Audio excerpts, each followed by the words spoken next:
A temida lepra dos tempos bíblicos existe até hoje e o Brasil é o país com a segunda maior incidência. Nosso país registra mais de 30 mil novos casos por ano da doença hoje conhecida como hanseníase. No Cidadania de hoje, nós vamos conversar com a doutora Sandra Durães, coordenadora do Departamento de Hanseníase da Sociedade Brasileira de Dermatologia. Olá, Sandra, seja bem-vinda. Muito obrigada por participar aqui do nosso programa Cidadania. Conta pra gente, o que é a hanseníase? É a mesma coisa que a lepra bíblica? Então, obrigada pelo convite, a SBD agradece a oportunidade e a gente poderia até deixar para responder essa pergunta no final, para causar um suspense, mas já que é uma coisa muito sensível, né, lepra e hanseníase, por um lado, nós vamos dizer que é a mesma doença. É a mesma bactéria, as mesmas manifestações clínicas, mas, por outro lado, hoje em dia, a lepra, né, mudou muito. Então, na década de 70 no nosso país, ela foi denominada pelo nome de hanseníase, e isso é até um decreto, né? Em termos legais, nós não poderíamos nem mais usar o termo lepra. Mas é a mesma doença, é porque a doença mudou muito. Por que a doença mudou muito? Porque atualmente nós temos um tratamento altamente eficaz. Então, e nós também, além do tratamento eficaz, nós atualmente, cientistas, médicos, já conhecem bem a evolução natural da doença. Quem adoece, como adoece. Então, tudo isso modificou muito o nosso conhecimento e a situação da doença. E essa doença hoje, então, ela tem tratamento, mas ela tem também cura? Sim, então quando me perguntam, né, nossa, mas você trabalha com hanseníase, ainda existe essa doença? Aí eu digo, infelizmente ainda existe essa doença. E ela atinge anualmente cerca de 200 mil pessoas em todo o mundo, né? A maior parte na Ásia, na Índia. E em segundo lugar, em número de casos, está o Brasil. E por que o Brasil tem essa medalha de prata aí, nada gloriosa? Nada gloriosa, exatamente como você disse. Se você olhar o mapa mundi da hanseníase, do acometimento da hanseníase, você vai ver que a maior parte dos casos se localiza no hemisfério sul, que também se localizam os países que têm mais baixo IDH do planeta, né? Então a hanseníase é uma doença da pobreza. Ela é associada com baixo nível de escolaridade, com baixa renda, com baixas condições sanitárias. E apesar do Brasil ser uma potência econômica, estando lá entre a oitava, a nona, acho que agora caiu uns pontos, ele tem grandes bolsões de pobreza nas periferias das suas metrópoles. Então, temos essa coisa, né, como o Edmar Baixa calcou aquele termo da Belíndia, né, na década de 80. Então, nós somos uma parte Bélgica, uma parte Índia. Né? Então, nós temos ainda muita hanseníase porque nós temos esses índices nada bons, né, de desenvolvimento humano. Então, a hanseníase predomina nessas áreas também. Se nós vimos a distribuição no território nacional, isso nós também podemos verificar. Nas regiões Norte, Centro-Oeste e Nordeste se encontra o maior número de casos. E nas regiões Sudeste e Sul, os números são bem menores. Então, isso daí também comprova exatamente isso que eu falei, sobre a relação da hanseníase com a pobreza. Mas nós estamos num país endêmico. Então, não é porque você tem um nível universitário, porque você mora bem, que você está livre da hanseníase. Não é bem assim. Tá? O fato de você ter boas condições não quer dizer que você não possa adoecer. A chance é menor, mas é possível, né? A verdade é assim, quem adoece de hanseníase?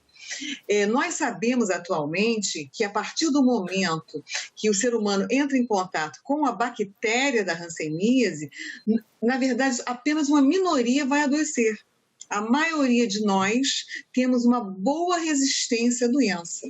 E dentro dessa minoria que vai adoecer, a doença varia muito conforme a resistência da pessoa. Então, dentre essas pessoas que são suscetíveis, a resistência à doença também é muito variável. E o que gera essa maior ou menor suscetibilidade? Assim, tem a ver com alimentação, sistema imunológico, genética? Como se prevenir e se fortalecer? Tem a ver com a genética, fundamentalmente, e com essas condições ambientais que nós comentamos. As condições ambientais, né, e a genética do indivíduo tem um papel importante nesse desfecho, doença ou não. E como acontece o contágio, né? A gente citou aqui os tempos bíblicos, né? Assim que a pessoa tinha alguma suspeita, era imediatamente isolada, todo mundo morria de ter contato, não podia levar nem comida, mas hoje já se sabe que essa transmissão ela é bastante difícil, na verdade, é isso? Não exatamente a transmissão é difícil, né? A transmissão é pessoa a pessoa, é uma bactéria que causa a hanseníase, essa bactéria é transmitida de pessoa para pessoa, não existe assim um vetor, um mosquito, nada disso, e se transmite pelas vias aéreas superiores, conversando, falando próximo, como um resfriado, como tuberculose, com esse tipo de doença, que a transmissão é pessoa a pessoa pela proximidade. A transmissão da doença, na verdade, nós dizemos que a infectividade, o poder da bactéria atingir outra pessoa, na verdade, ela é grande, né? Ela tem um alto poder de infectividade, porém, uma baixa patogenicidade, que é o poder de causar a doença. Por quê? Porque a maior parte das pessoas é resistente à hanseníase, não adoece, mesmo entrando em contato com a bactéria da hanseníase. E como ela é transmitida assim pelas vias aéreas, né? Nós agora, né, na pandemia, para evitar a transmissão do coronavírus, está todo mundo usando máscara. As máscaras respiratórias também, elas servem para evitar a propagação da hanseníase também? Também poderiam servir. Mas não é exatamente o caso, né? Porque em relação ao Covid, nós não sabemos exatamente quem vai adoecer. E as novas variantes já está sendo comprovado, né, que elas atingem as pessoas mais jovens, então aquelas comorbidades não são mais tão necessárias. Essas cepas novas estão caminhando nesse sentido. A hanseníase, como a maior parte das pessoas não é suscetível, isso ainda não é uma estratégia de controle. O uso de máscara não é uma estratégia de controle. Nem mesmo quem trabalha, quem atende, o pessoal, os profissionais de saúde que estão trabalhando com as pessoas infectadas e doentes não precisam ter esse cuidado extra? Essa não é uma recomendação. Nós trabalhamos sem máscara, sempre trabalhamos sem máscaras até aqui. Porque quem já está em tratamento não está mais transmitindo a doença, é isso? Exatamente, você tocou num ponto super importante. Quem tomou a primeira dose da medicação, a capacidade de transmissão já cai drasticamente. Então, você só pode pegar, vamos dizer assim, a doença do paciente que tem uma forma contagiante e que não está em tratamento. E quais são os sintomas? Quem é que deve ficar preocupado, alerta? Quais são os sinais de alerta com relação à hanseníase? Então, a hanseníase causa todo esse estigma, todo o estigma responsável pela doença, advém do fato dela ter uma grande predileção por dois órgãos, a pele e o sistema nervoso periférico. Então, ela tem uma grande afinidade pelo sistema nervoso periférico. Então, o nosso sistema nervoso, ele é composto do sistema nervoso central, né, que é o cérebro e a medula espinhal, e dos nervos periféricos, que as raízes nervosas da medula espinhal vão levar essas terminações nervosas para cada órgão do nosso corpo. Então, essas terminações nervosas é que são afetadas pela bactéria da hanseníase. E ela vai produzir uma diminuição da sensibilidade inicialmente e depois, progressivamente, também uma diminuição da força muscular das áreas afetadas. Então, a diminuição da sensibilidade vai fazer com que o paciente pode se lesionar no seu dia a dia. Não é uma bactéria que vai para aquele local e destrói a pele, não é bem assim. A bactéria causa um dano nas terminações nervosas e o paciente, no seu dia a dia, nas suas atividades diárias, ele vai se lesionar. Por exemplo, se eu pegar esse copo, se ele estiver quente, uma panela quente, eu vou imediatamente retirar a minha mão, se a sensibilidade está preservada. Se eu estou com hanseníase, eu posso deixar a mão muito tempo e depois eu vou apresentar uma queimadura naquele local.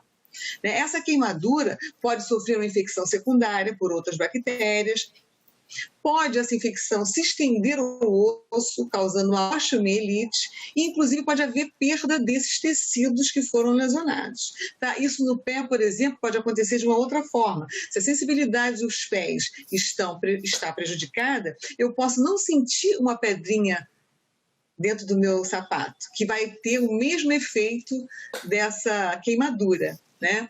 Então, todo o estigma da hanseníase vem daí. Então, o que vai chamar a nossa atenção, como você perguntou, quando a pessoa deve se preocupar? Na pele, a doença vai causar manchas, que podem ser brancas, vermelhas, pode haver caroços na pele, e a característica bem importante e peculiar dessas lesões é que ela tem uma diminuição da sensibilidade. Né? Então, essas lesões vão, né, na lesão vai haver uma diminuição da sensibilidade. Além dessas lesões, o paciente pode apresentar também uma sensação de congestão nasal, pode apresentar uma irritação da conjuntiva do olho, ardência no olho, porque também a sensibilidade ocular pode estar prejudicada. Esse paciente, as lesões da hanseníase, elas costumam ser bem secas, a pele não sua da mesma forma naquele local.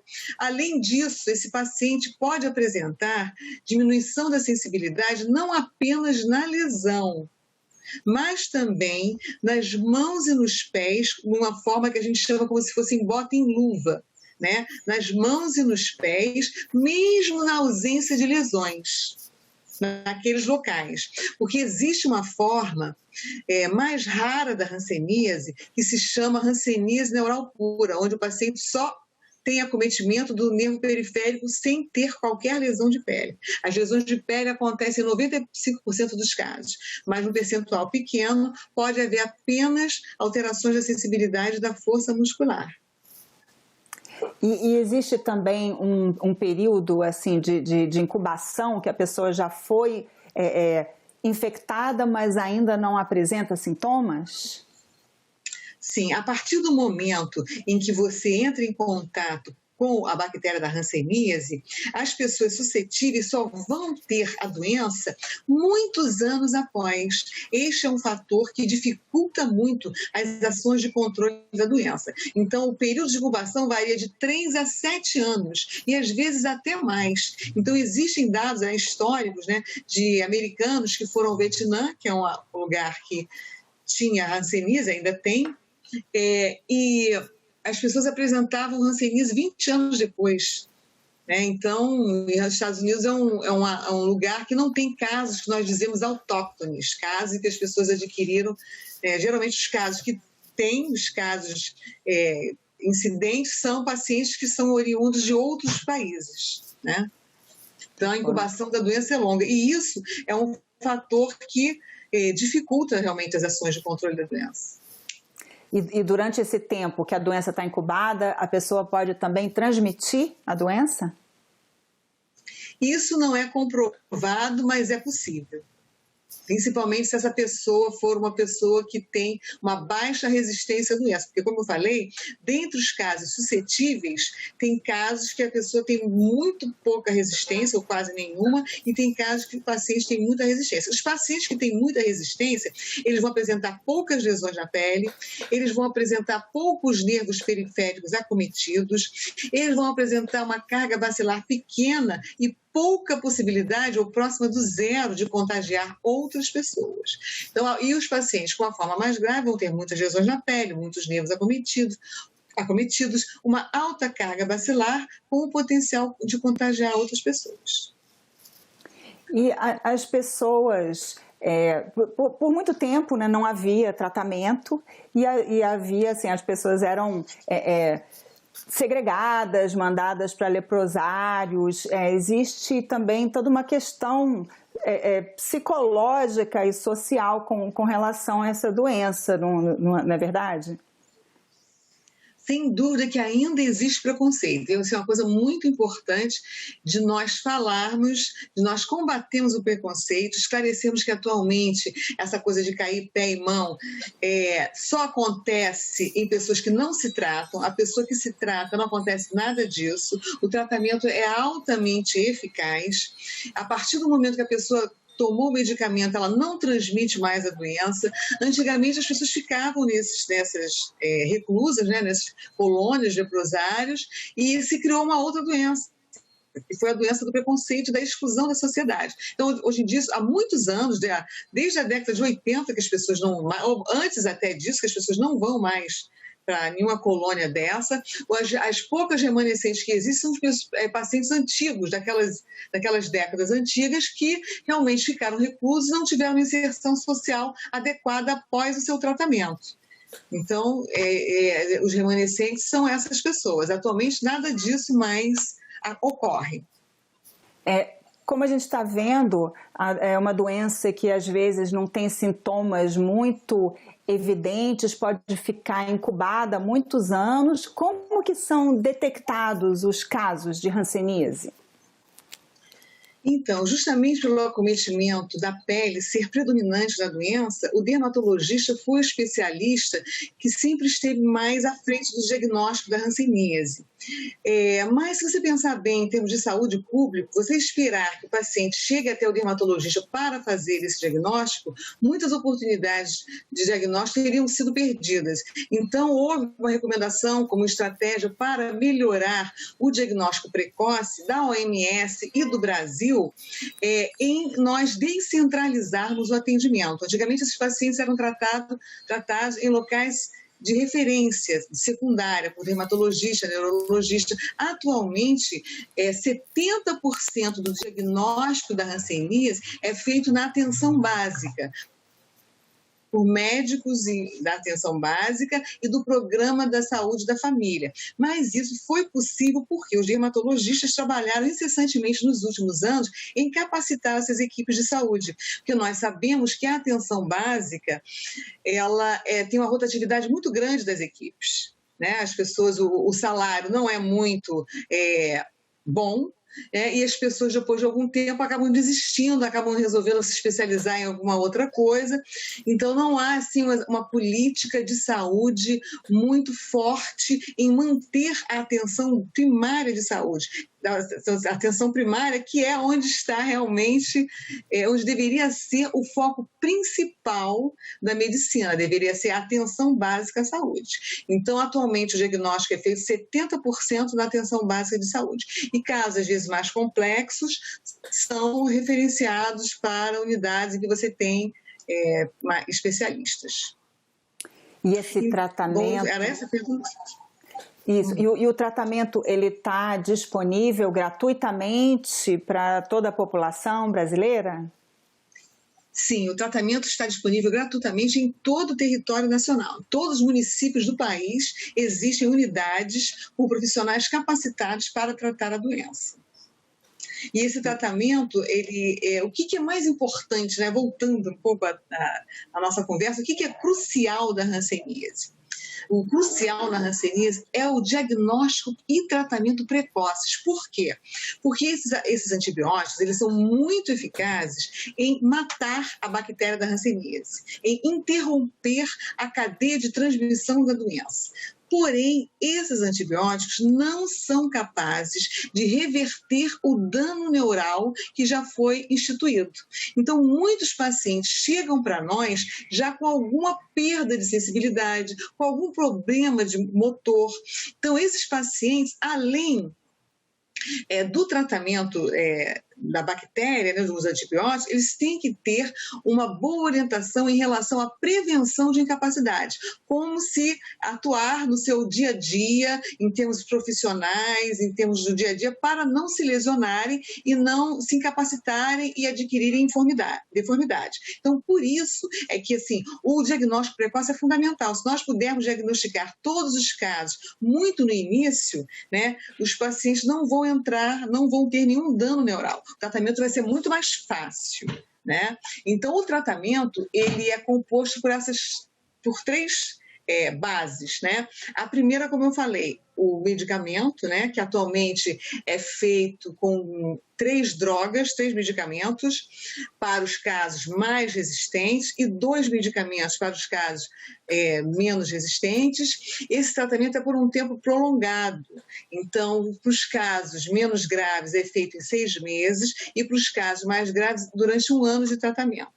Então, o paciente tem que ser bem aderente ao tratamento. Isso é uma coisa muito importante. Ele não pode abandonar o tratamento. O fato do tratamento ser longo é um dos motivos pelos quais, às vezes, o paciente abandona o tratamento. Esse tratamento, o paciente tem que ir ao posto de saúde tomar o remédio 1 vez por mês, um determinado tipo de medicação. Outras medicações ele toma em casa.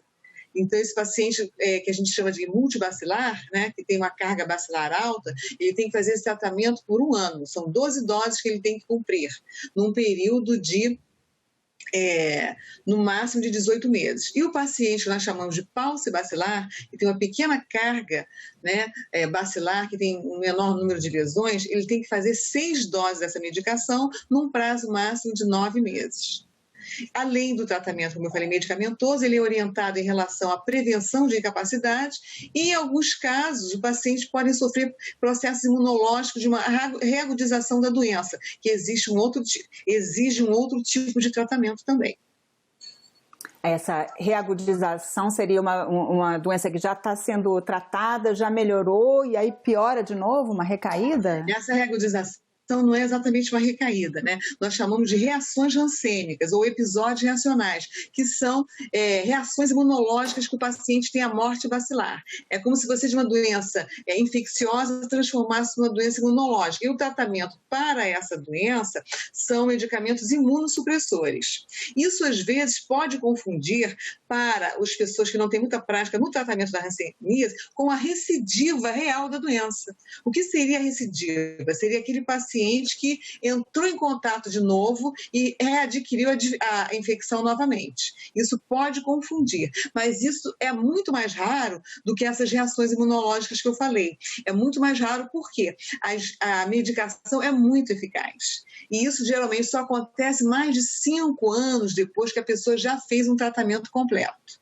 Aí é que você deve suspeitar que esse paciente possa ter alguma recidiva da doença. Isso pode acontecer, mas é raro. Então, no caso, seria assim, pegar de novo. Aquela doença foi curada, mas ele entrou em contato de novo com as bactérias e contraiu uma outra doença. Isso é o mais provável. Entendi. E aí tem que fazer novamente o mesmo tratamento, começando do começo outra vez. Novamente o mesmo tratamento e, em raros casos, o paciente pode ter resistência a algum medicamento. Né? Quando o paciente tem uma recidiva real da doença, então você tem que fazer testes para saber se esse paciente tem alguma resistência a alguns dos medicamentos que foram utilizados. Os medicamentos que são utilizados, nós chamamos de esquema padrão, porque eles são os mais eficazes. Mas existem esquemas alternativos para pacientes que eventualmente têm alguma resistência, que são bem raros. E aí, só reforçando, como a gente já falou aqui antes, né, uma vez a pessoa já estando medicada, em tratamento, não precisa ninguém ter medo, a família, quem está em contato, não vai pegar a doença daquela pessoa que está sendo medicada. É muito importante você enfatizar isso, porque o preconceito ainda é grande, então todos têm que saber que, a partir da primeira dose, o paciente não é mais capaz de contagiar. Então, aquelas pessoas que conviveram com o paciente, elas não têm que se preocupar quanto a isso. Porém, o tempo que ela conviveu antes do paciente ser tratado. Isso é uma coisa importante. Dentre as ações de controle da doença, uma dessas ações é examinar os contatos do paciente. Então, pessoas que conviveram principalmente no mesmo domicílio, né, ou próximas, assim, pai, mãe, né, que convivam próximo ao paciente, devem ser examinados. Muitas vezes, esses pacientes já têm alguma lesão que eles não viram, né? E é uma coisa difícil você fazer esse exame de contato, que as pessoas pensam assim, nossa, eu não estou com essa doença, por que eu tenho que ser examinada? Eu não tenho nada. Mas, às vezes, uma manchinha que a pessoa não notou pode já ser o início, e esse início é que é importante da gente tratar, quando o paciente ainda não tem uma doença mais séria, né? Então, esses pacientes, eles são examinados, quem estiver doente faz o tratamento já da hanseníase e quem não estiver doente recebe uma vacina, que é a vacina BCG, que é a mesma utilizada para a tuberculose. O Mycobacterium tuberculose causa tuberculose e o Mycobacterium leprae causa a hanseníase. Então, são bactérias próximas. E a vacina é a mesma. E assim como na tuberculose, né, a BCG não impede que a pessoa tenha hanseníase, assim como não impede que tenha tuberculose, mas ela dificulta que a pessoa tenha formas graves da tuberculose e da hanseníase. Então, os pacientes contatos próximos ao paciente com hanseníase devem fazer a segunda dose da BCG. A primeira dose nós fazemos já logo que nascemos, é a nossa primeira vacina, né? Muitas vezes já faz até na maternidade. A vacina da criancinha já sai com a BCG. Houve uma época no Brasil,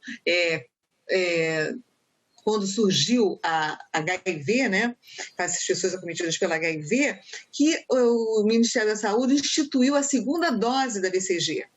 Né, uma tentativa de melhorar o controle da tuberculose, que quando surgiu o HIV, ressurgiu a tuberculose. Os índices de tuberculose aumentaram muito no mundo. Então, o Ministério da Saúde instituiu a segunda dose da BCG. E com o tempo, o que foi visto? Foi visto que a segunda dose, como proteção para a tuberculose, não era eficaz, não conferia uma proteção a mais a pessoa ter a segunda BCG. Mas no caso da hanseníase, isto ainda é vantajoso, ainda há uma vantagem. Existem alguns trabalhos que mostram que a pessoa ter duas BCGs protege mais do que ela ter apenas uma. Então, por isso que se faz a segunda dose da BCG. Se o paciente não tem BCG, ele deve fazer uma dose. Se ele já tem uma BCG, ele faz mais uma. Se ele tem duas, que são aqueles pacientes que tomaram a vacina naquele período no Brasil em que havia as duas doses. Atualmente não é mais feito, mas algum percentual de pessoas tem essas duas doses. Então, quem tem essas duas doses são as únicas pessoas que não precisam fazer. Eu estou falando isso porque a pessoa pode não ter a BCG. Muitas vezes a pessoa tomou, mas a vacina não pegou, e isso não foi avaliado, né? A vacina BCG, para ela ser eficaz, você tem que ter a cicatriz, e ela é feita no braço direito. Então, se o paciente não tem essa cicatriz, assume-se que ele não tomou. Doutora Sandra, muito obrigada pela entrevista esclarecedora sobre hanseníase e pelo seu tempo aqui dedicado à cidadania. E eu agradeço também a você que nos assiste. Se você quiser mais informações sobre a hanseníase, veja no site da Sociedade Brasileira de Dermatologia, sbd.org.br. Essa entrevista já está disponível no site da TV Senado e também no canal da TV Senado no YouTube. Se você tiver alguma sugestão ou comentário, entre em contato com a Ouvidoria do Senado. Mais uma vez, obrigada pela atenção e até o próximo Cidadania!